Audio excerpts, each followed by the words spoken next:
Assalamualaikum warahmatullahi wabarakatuh. Selamat siang teman-teman.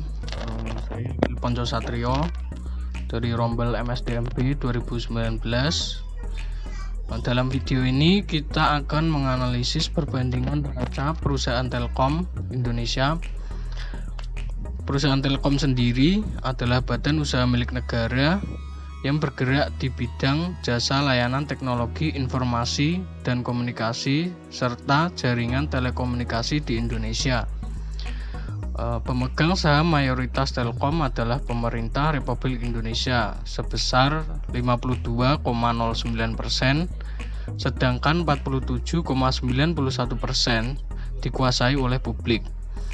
Saham Telkom diperdagangkan di Bursa Efek Indonesia dengan kode TLKM dan juga diperdagangkan di New York Stock Exchange dengan kode TLK.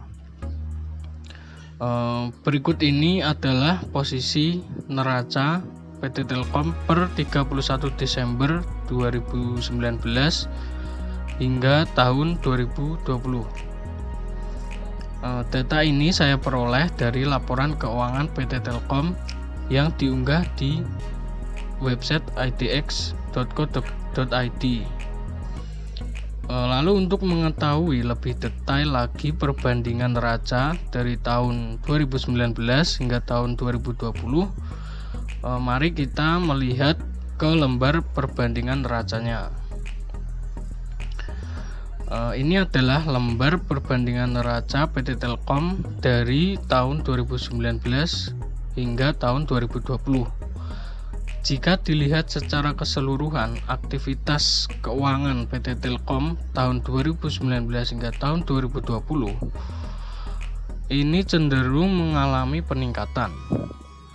Hal ini berbanding lurus dengan laporan pertumbuhan ekonomi tahun 2020 yang dilaporkan oleh BPS, di mana sektor yang mengalami tren positif salah satunya adalah sektor informasi dan komunikasi, sehingga tak heran bahwa aktivitas keuangan PT Telkom ini mengalami kenaikan yang cukup signifikan.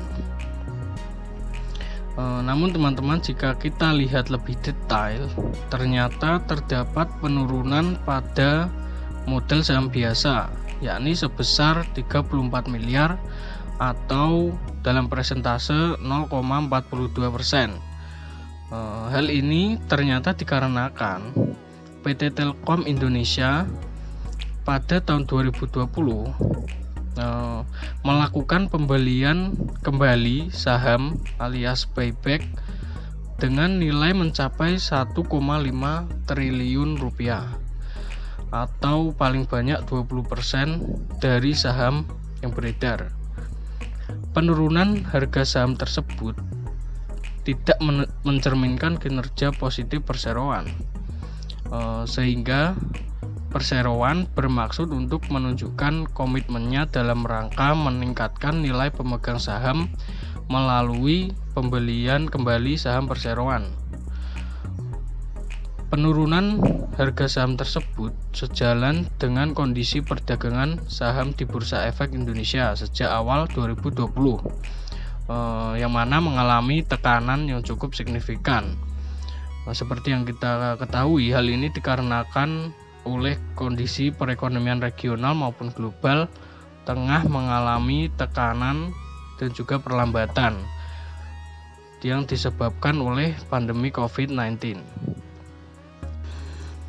Oke teman-teman, mungkin cukup itu saja yang dapat saya sampaikan dari laporan neraca PT Telkom tahun 2019 hingga tahun 2020, di mana dalam laporan tersebut menunjukkan aktivitas keuangan perusahaan yang ternyata mengalami peningkatan yang cukup signifikan, atau hal ini dapat dikatakan bahwa posisi keuangan PT Telkom Indonesia pada tahun 2019 hingga tahun 2020 ini dalam keadaan yang sehat, atau memiliki kinerja yang cukup bagus.